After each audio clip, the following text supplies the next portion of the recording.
समर्थांनी ठरवलं की उद्या सकाळी उठल्याबरोबर या सगळ्यांची एक परीक्षा घेऊ आपण. शेजघरामध्ये समर्थ बसलेला असताना त्यांनी एकदम एक दिवस वेड्याचं सोंग घेतलं. बरं. वेड्याचं सोंग घेतलं म्हणजे काय केलं तर त्यांनी आपल्या सर्वांगाला शेंदूर फासला. त्यांच्या ज्या जटा होत्या त्या जटा सगळ्या त्यांनी विस्कटल्या आणि त्यानंतर त्यांनी कपाळाला मळवट भरला. मळवट म्हणजे कुंकवाचा मळवट.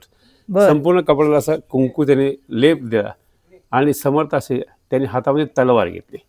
आणि हातामध्ये तलवार घेऊन समर्थांनी शेजघरापासूनच गरगर गरगर गर फिरवत समर्थ शेजघराच्या बाहेर आले. शिष्य सगळे घाबरले, आरडाओरडा करू लागले आणि समर्थांना नेमकं काय झालं हे जाणून घेण्यासाठी काही शिष्य त्यांच्या जवळ गेले. पण शिष्य जसे जवळ गेले तसं समर्थाने ओरडून म्हणले, खबरदार, जर माझ्या जवळ आला तर ही तलवार बघितली, ह्या तलवारीने तुमचं एकेकाचं खांडोळे करून टाकतो म्हणे, या म्हणले. आणि समर्थ पळत पळत या बाजूला आले. ते पाण्याचे हंडे घेऊन कल्याण मठात आले आणि मग सगळ्यांनी सांगितलं, अरे काय सांगू कल्याणा, आपल्या गुरूंना आता वेळ लागलेला आहे बोलले की आपल्या सद्गुरूंच्या डोक्यावर परिणाम झाला आहे आणि त्यांना ब्रह्म लागून ते पिसाटासारखे वागत आहेत. ब्रह्म पिसाट त्याला म्हणतात. असं जेव्हा कल्याणानं समजलं तेव्हा कल्याण आणि मग समर्थांनी कल्याणाला बघून ते म्हणाले, कल्याणा थांब म्हणले तिथंच, आता जर तू जवळ येशील तर तुला सुद्धा आज मी सोडणार नाही म्हणाले, तुकडे करून टाकेन, तुला सुद्धा मारून टाकेन म्हणाले. कल्याण स्वामी पळत पळत समर्थांच्या जवळ आले. समर्थ या ठिकाणी उभे होते.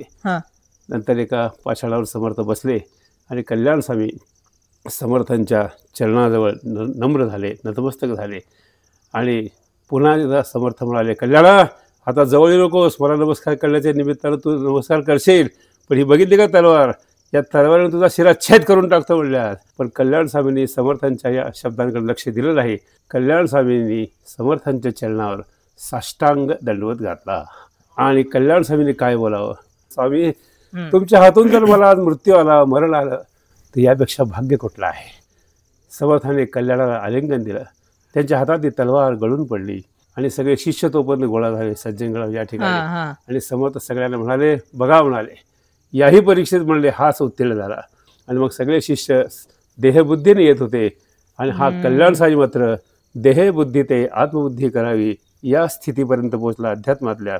म्हणून समर्थांनी सगळ्यांना सांगितलं, लवकरच मी माझा अवतार संपवणार आहे, पण आजपासून कोणी जरी शिष्य गडावर आला आणि अनुग्रह पाहिजे म्हणाला, काही मार्गदर्शन हवं असेल संप्रदायातलं, तर आज हा माझा कल्याण त्या सगळ्या लोकांना अनुग्रह देऊन कृपांकित करेल असं म्हणून समर्थांनी या ठिकाणी कल्याणाला गुरुत्व बहाल केलं. ब्रह्मपिसाचं वेळ लागलं म्हणून याला ब्रह्मपिसा स्मारक असं म्हणतात. जय जय रघुवीर समर्थ.